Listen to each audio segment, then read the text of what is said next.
Good afternoon, everyone. Welcome back to our third Naturalist live chat. Today we're going to be talking about frogs, and so we're here in the Discovery Hall at the Alabama Nature Center.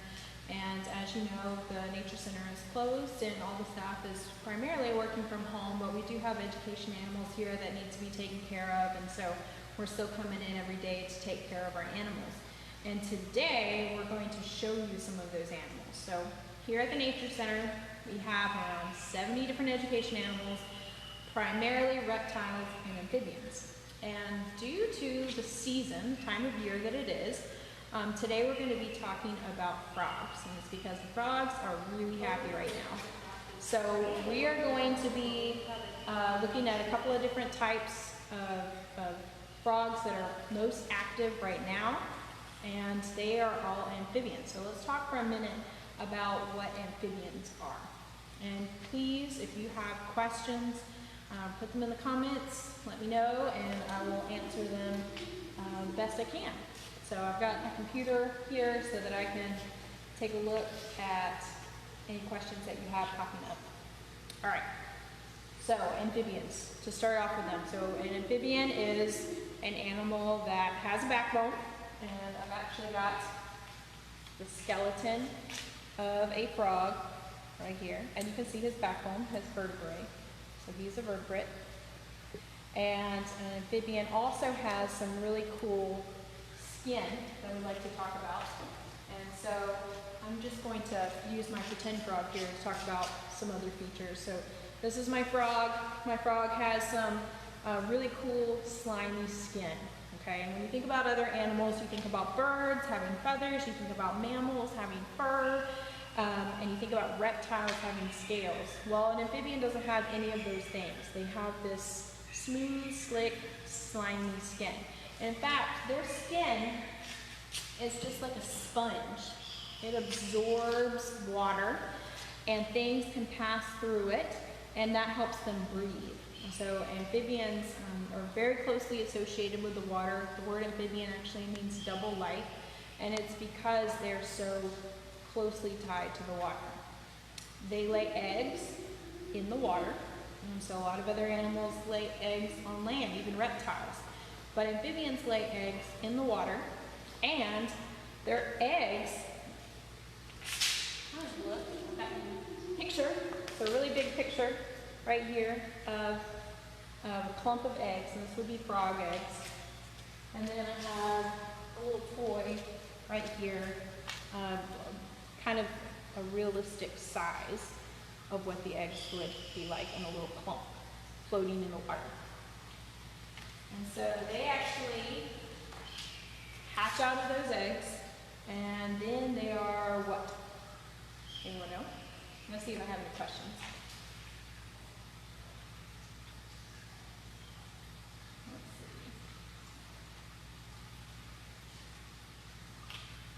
There we go. Okay, so I can see y'all looking at my new setup here. So does anyone know what they are when they hatch out? Seeing people.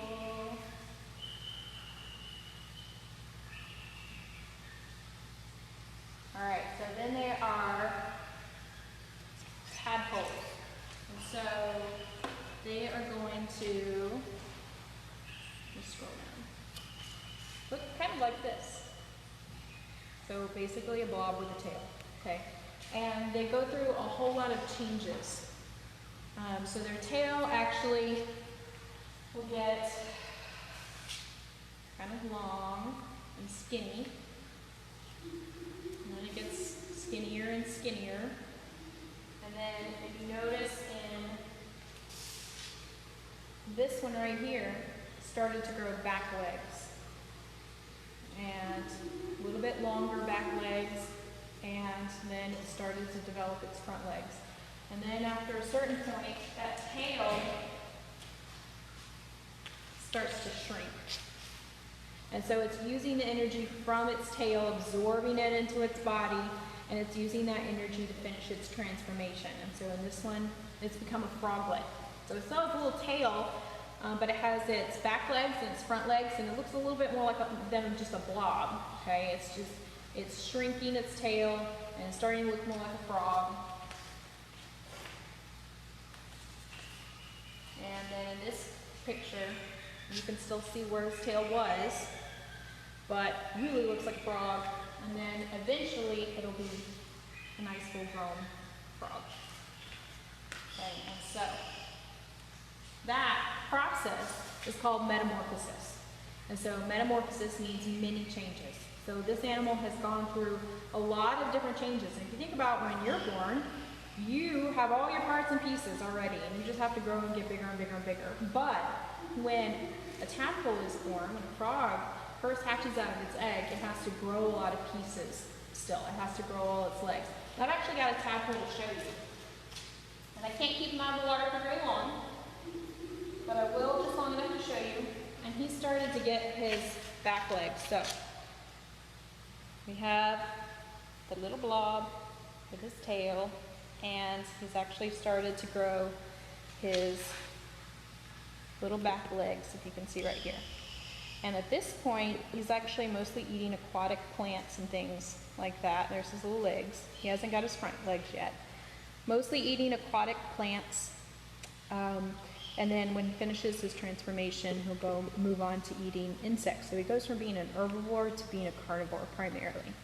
And so that means even his insides are changing. Even parts of him that we can't see are changing and as part of his metamorphosis. That's really cool. And you can also see from this picture, we're going to talk about his skin again. Look at that slimy skin, slick, slimy skin. So part of their body, when they reach that full-grown frog stage, is they're going to leave the water, but they're still going to be closely associated with the water. They're still going to need to stay wet. Their skin still needs to stay wet to be able to work correctly. And so they use their skin to help them breathe. And so they have this slimy, wet skin. Back to us talking about it being sponge-like again. So things have to be able to pass through their skin in order for it to work properly. Well, one thing we have to consider is if they can soak things through their skin, they can also soak things that you may have on your hands. So chemicals, hand sanitizer, lotions, bug spray, sunscreen, things like that. If you pick up a frog or any kind of amphibian with hands, with things like that on it, you can actually hurt the frog because it can absorb that into its body, make it sick. So I have to be very careful about my hands, and I also have to make sure that I'm not handling their frogs too much because they can dry out. And if they dry out, their skin can't work properly either, and that can hurt them as well. So we have to be very careful with our amphibian friends. So today we're going to be talking about frogs. Other amphibians include toads and salamanders. And there's lots of different kinds of salamanders and lots of different frogs and toads. I'm going to look over here at our questions.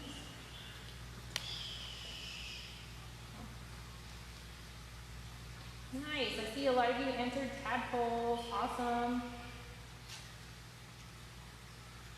Okay.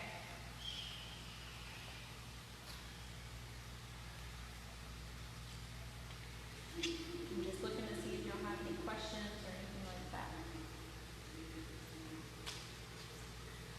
All right. You may have to let me know if there's some questions because I'm not seeing just everything. I have some assistants here with me today because when it comes to frogs, you never know what's going to happen. And I'm about to get some frogs out, and frogs can leap and they can jump, and I needed some assistance here because if one of them gets away, luckily we're inside, so they can't go anywhere, but hopefully none of them try to get away. I need some help if they do, so we can make sure they go back up. All the animals that you see here are education animals, so they work here at the Nature Center and they help us teach and things like that. You got a question? Yeah. April asks, when do the lungs start to develop? When do their lungs start to develop? I'm not quite sure. I'm not quite sure the answer to that question. I'll have to look that up, or maybe you can look that up and tell me, because I'm not quite sure. They do have lungs. Even though they do use their skin to breathe, they still do have lungs. Although some types of amphibians, like certain types of salamanders, actually don't have lungs at all, and they use their skin primarily to help them breathe. So that's something that's really cool. We're not talking about salamanders today. We're also not talking about toads today. because there's a lot of those. And so this whole time of us talking is going to just be on frogs because there's a lot of frogs in Alabama. And I have a lot to show you right now. We will have to do another talk sometime to talk about toads. And there are toads that this is their happy time of year as well. They're out calling and singing and things like that. So I'm also going to be talking to you, when I'm talking to you about each of these frogs, I'm going to be talking about their habitat, how to tell them apart from each other, when they like to call. And we're also going to be playing you a clip of their calls. Now, can anyone tell me why frogs call? And I'll give you a hint. Frogs make a lot of different noises, but it's the boys who sing. And each type of frog has its own song. So why do the boy frogs sing? And I want to ask you that and see if any of you can answer. All right, so we're going to show you, while y'all are thinking about that, I'm going to show you the very first frog that we have. And it's actually, we're going to start off with tree frogs. The first one I'm going to show you right now is the cricket frog. And a cricket frog isn't what most people think of when they think of a tree frog because they're not really climbers. But they are in the tree frog family. And this is a very small little cricket frog. And he is jumping around. I have to be very careful not to squish him and to make sure he doesn't get out. And he got out. This is why I have help here in the frog wrangling department. Nice, thanks.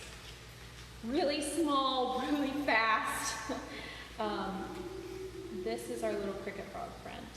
And I'm going to get up close so that you can see.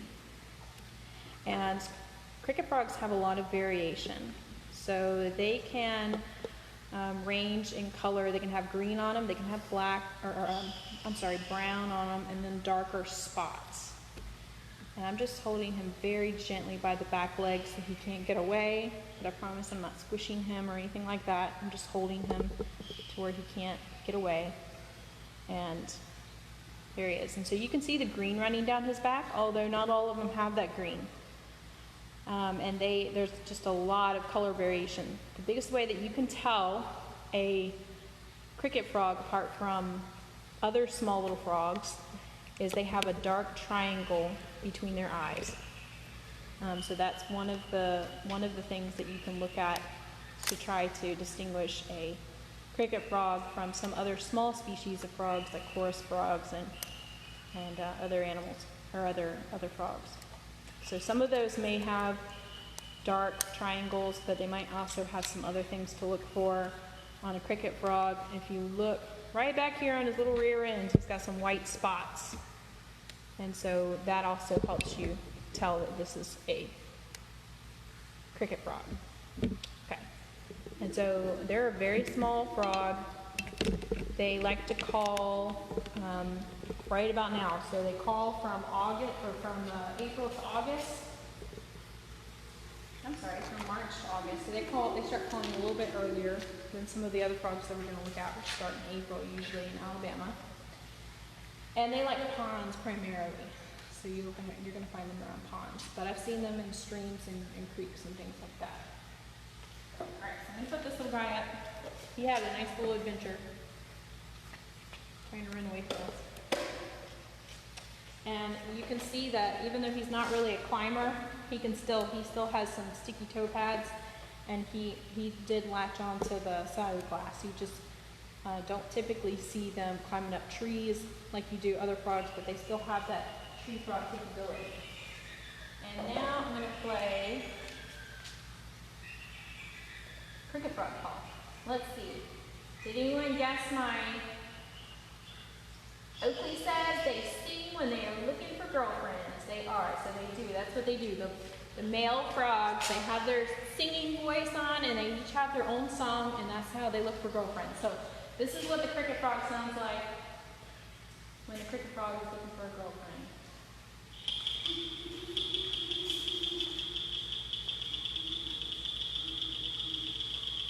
So it sounds very cricket-like. Crickets higher and faster as it goes along.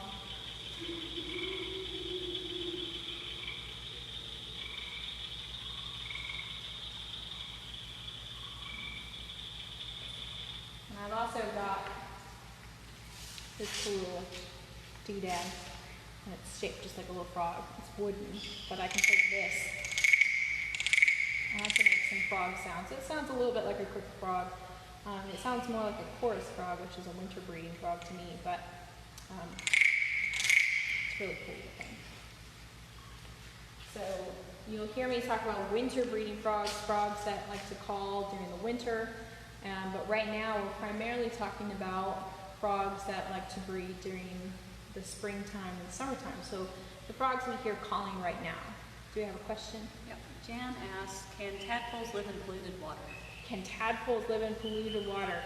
Not so much. So if you think about their skin, if you think about the way we talked about, they absorb things into their body. If they were in a polluted area, if the frogs laid their eggs in a polluted area, they don't have anything to really protect them. So they have that slimy skin that things can seep into.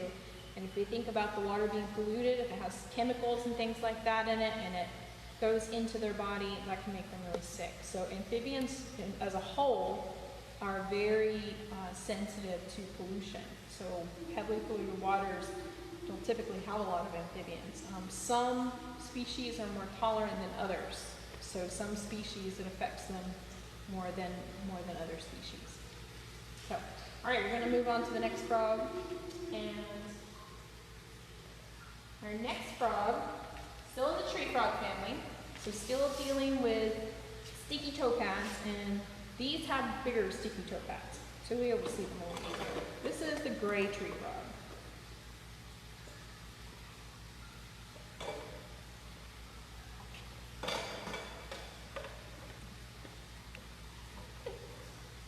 He's super wiggly.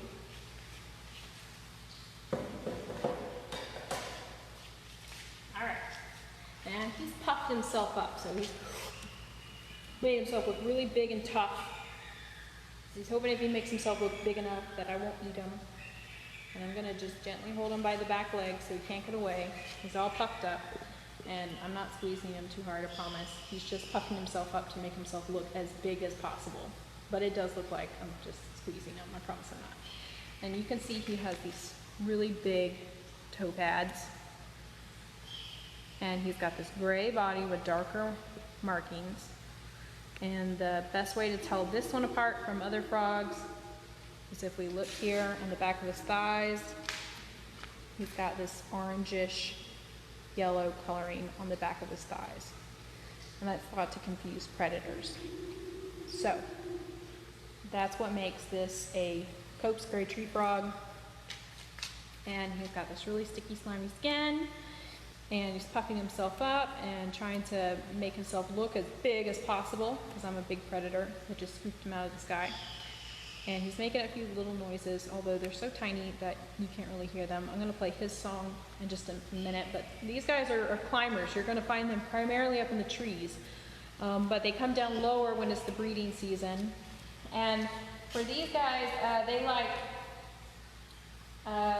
have like mostly semi-permanent bodies of water, so ponds that may not stay full of water all year long, that might dry up in the very heat of the summer, they might like that more.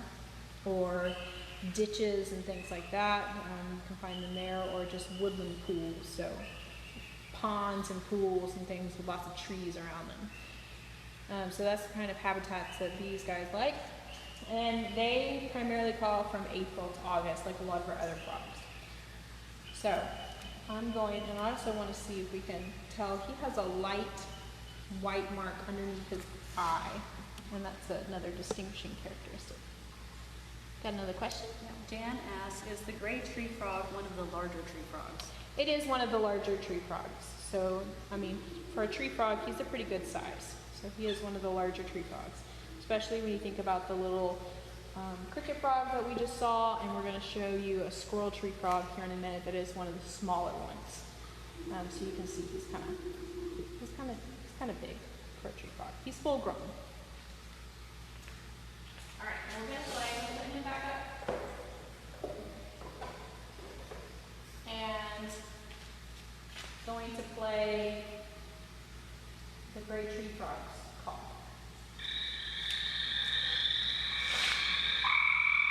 for that sound. Right there. That trilling kind of sound is the gray tree frog. And I've been hearing a lot of them, particularly after it rains or during the rain. That makes the frogs really happy. They're all wet and they don't have to worry about drying out, and so they can move around. They don't have to stay hidden in the wherever they're normally tucked up in, and they can move around and they can start calling. All right, and the next one is our green tree frog. And so this is one you might have seen on your windows or your doors or your porch light, at your porch light. And we're going to talk about that in a second, because our next challenge for next week has to do with what lives on your porch light. And this is one of the ones that is commonly seen on your porch light.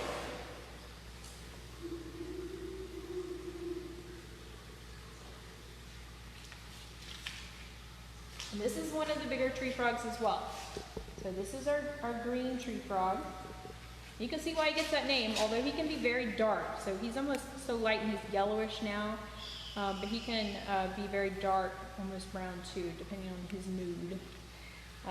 Not as much as some of the other tree frogs. The next tree frog we're going to talk about changes color a lot.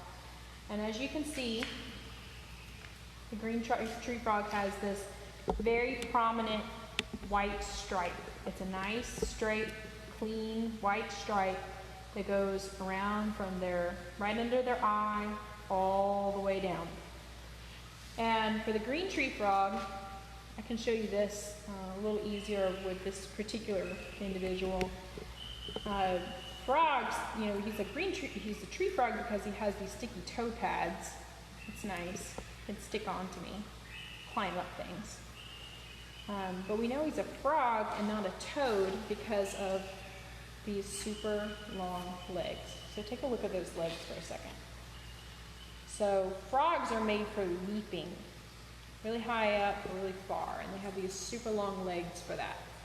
If we were to look at a toad, we would find that they have much shorter, stubbier legs. They're more hoppers instead of leapers. And so the green tree frog has that prominent white stripe, likes more permanent habitats, so ponds and things like that are always there. And they call from April to August. So this is our green tree frog. I'm going to put him up and we're going to play his sound. And I really like the green tree frog's call. It's very distinctive.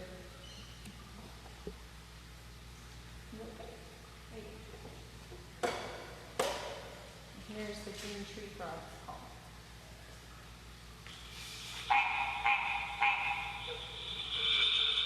I want to know how many of you have heard that sound before.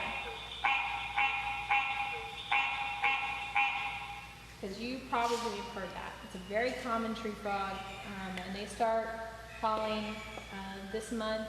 I know they've just now probably started up, especially with all this rain. They're also called the rain frog because when they know rain's coming, they start making this sound. So let me know if you've heard that near you. All right. This is one of my favorite tree frogs. We're still on tree frogs, sticky toe pads, big long legs, slimy skin, all that. And this next frog is the barking tree frog, and he's one of my favorites. And his name is Mr. Barker. Mr. Barker has been with us at the Nature Center for several years now. So some of you've come out here on a field trip or something like that, you've probably met Mr. Barker. This is Mr. Barker.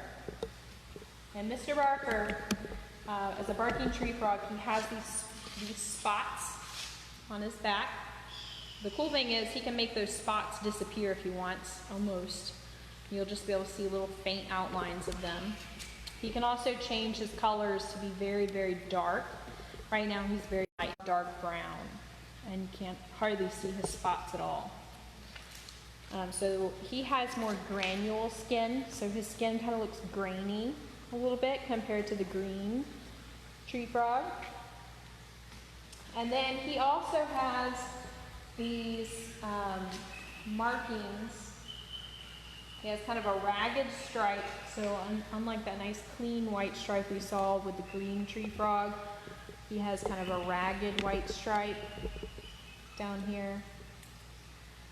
And so all those things together help me tell that this is a barking tree frog. They're climbers and burrowers, so not only will he climb up a tree, but he can burrow under the ground too. They typically like semi-permanent pools of water that are not there all year round. And April through July is typically their calling period. And they're called a barking tree frog because their call sounds like a dog barking. So we're going to listen to that in just a second. I'm going to put Mr. Barker up now. I don't want to hold any of these frogs for too long because I don't want to dry them out, I don't want to stress them out, I don't want to hurt them. They're very fast, and so I'll get them out for a few minutes and show you and put them back up. Keep that in mind if you go looking for frogs. Frogs don't like to be held, and you can actually hurt them very easily if you're not careful. So here is the barking tree frog. Sounds like little dogs barking.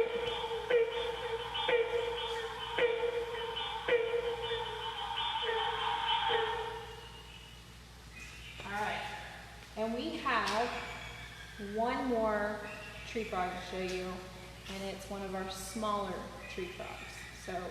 And this is one that is sometimes the hardest to identify because there's a lot of variation in how they look. And this is the squirrel tree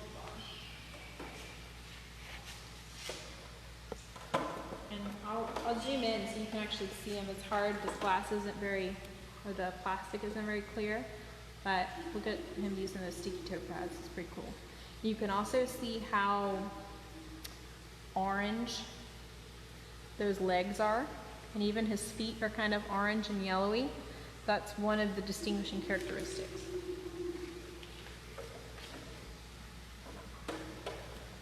They can be light green, gray, brown. They have a lot of different colors that they can be. They usually have yellowish flecks on their back. They like to live in a lot of different habitats. And their distinguishing characteristic, I always look at them, they always look like the more yellowish kind of green tree frog. They tend to have a fainter white line down their sides. And then this, it's okay. It has kind of these yellow looking little hands, and then it has a white stripe kind of running on the upper lip. And so you can see how yellowy he is. But he changes colors too. I'm going to put him up because he is small and very hard to hang on to, so I don't want to hurt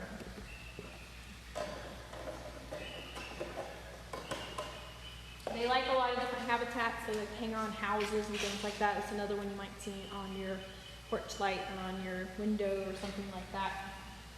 And they typically call from April to August. I'm going to play their call.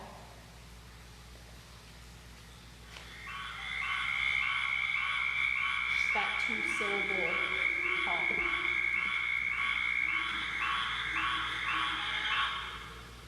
All right, you heard some other frogs going in the background, and you also heard some toads calling in the background for that one. But the loudest sound, that two-syllable call, was the squirrel tree frog. All right, so that's it for our tree frogs. So now we're going to move on to true frogs, and true frogs are ones that they don't have the sticky toe pads of the tree frogs, and they're what you think of when you think of a frog. And we're going to start off with the one everyone really knows about, which is the American bullfrog. Okay, so that is our big guy. And we have Jeremiah the bullfrog.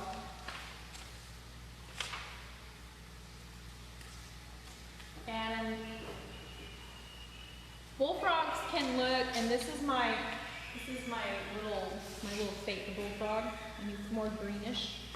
And this bullfrog is not very greenish, but he's still kind of young too. And I'm curious to see if he changes. And you can see he's a pretty big guy. I'm gonna get him out. And he is very strong, and he's very fast.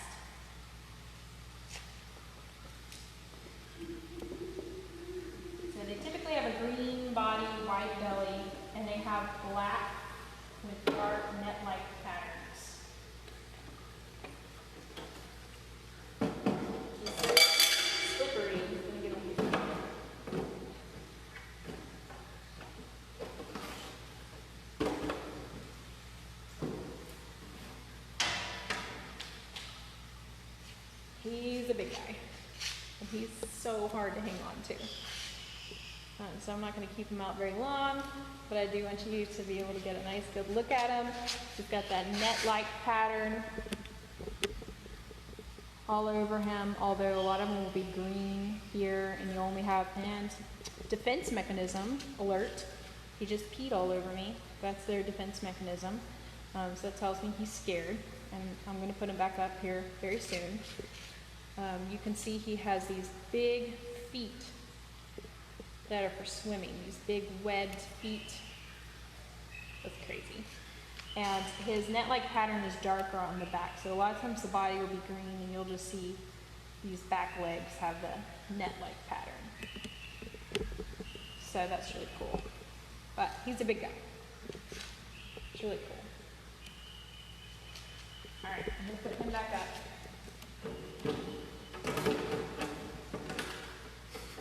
And I'm going to have to wipe my hands down because he got me with some super slime.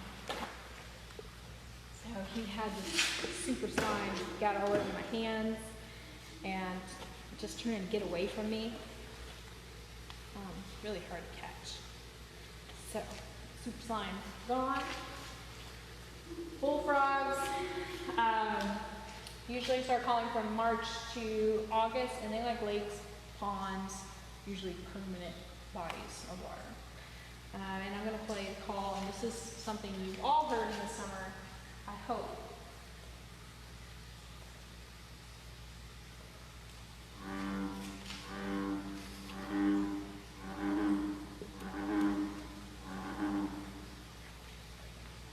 Sometimes if there's other frogs calling, you hear them at the higher pitches, and you have to listen closely to hear that low sound bullfrog.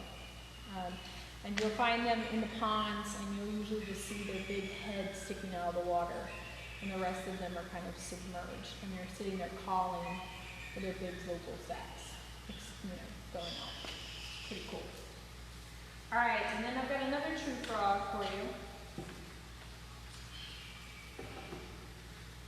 This is a leopard frog.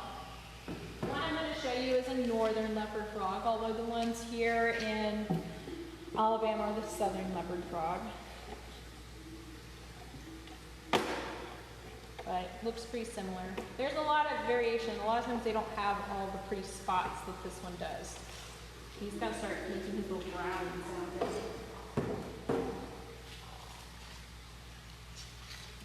See if I'll make those for the camera.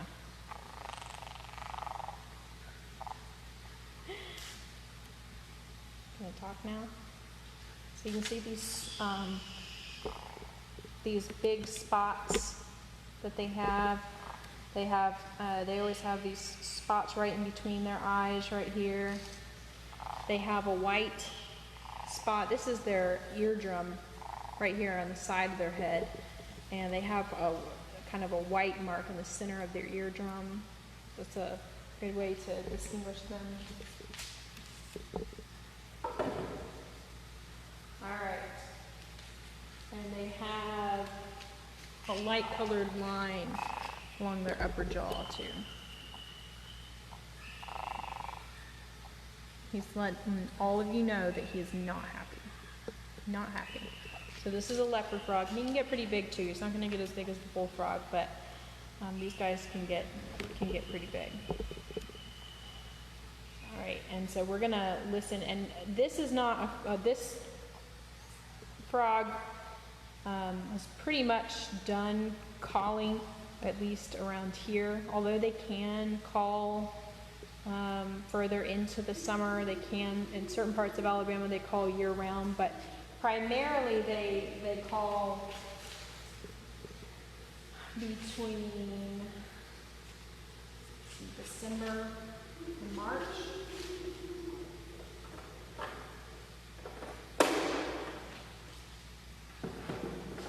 And they have a few different kinds of calls. Once again, I got that super slime on me. Again, they have a few different sounds that they make, but their common sound almost sounds like they're laughing.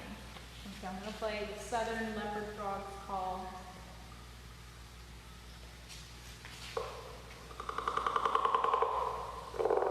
and they have side vocal sacs, like big cheeks that swell up when they're making that sound.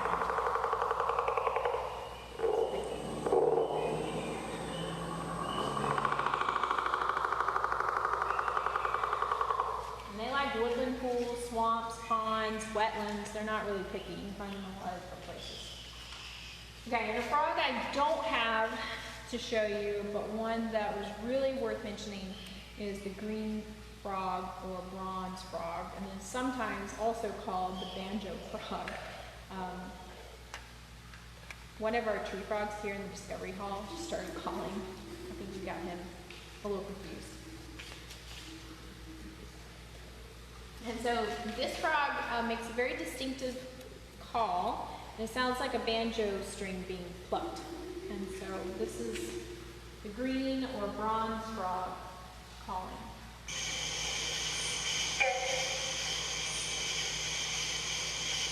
Just for one note.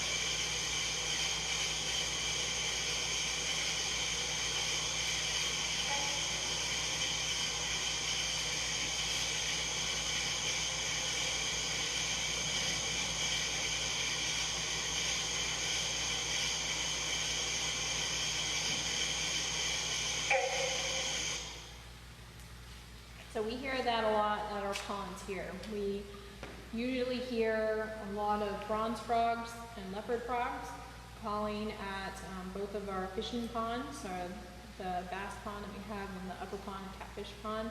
We usually hear this frog and the leopard frog calling. We also get a lot of cricket frogs that are calling at both ponds.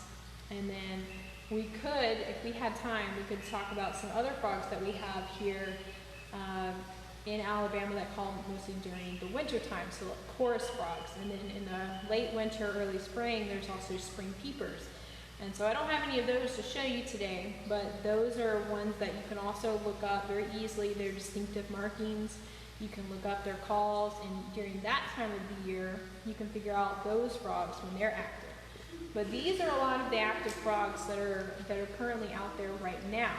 And so if you go out and you start looking for frogs and you look near these aquatic habitats, different kinds of aquatic habitats, and even around your house in places that are cool and damp that hold a lot of moisture, you should be able to find one of these types of frogs if you're out looking.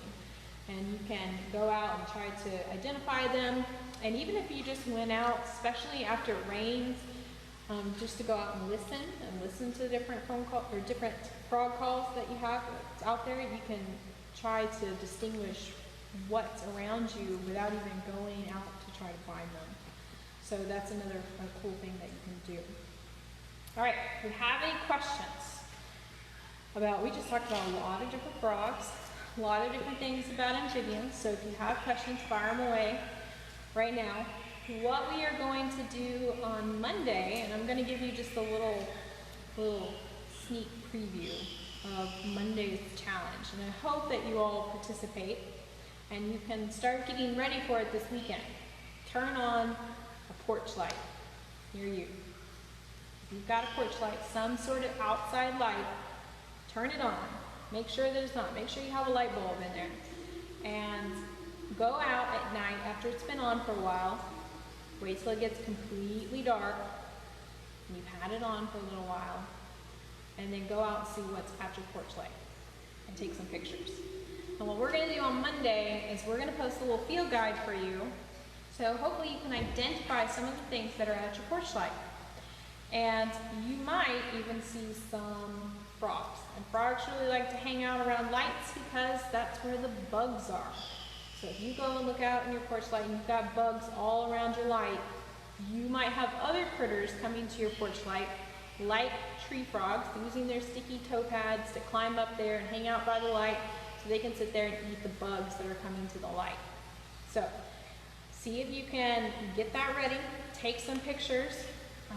We are going to post that challenge on Monday so that you can reply with your pictures, and we'll have some more information there for you, so that you'll have a little field guide and you can try to identify the different things that are at your porch light. So I hope you have fun with that. All right, if you have some more questions, we will continue to have our comments open, so this video will stay up so you can post your questions on the comments and we'll be able to answer them. Anything about frogs or amphibians, we'll try our best to answer them, so just post there. I hope that you all have a wonderful weekend and that you tune in. Next Friday, we'll be doing just like this. We'll be doing another live chat and take a look at Monday's challenge when it comes up. So if you have any questions, just post them in the comments. Thanks so much for tuning in. We really appreciate it. Miss you all here at the Nature Center. Have a good day.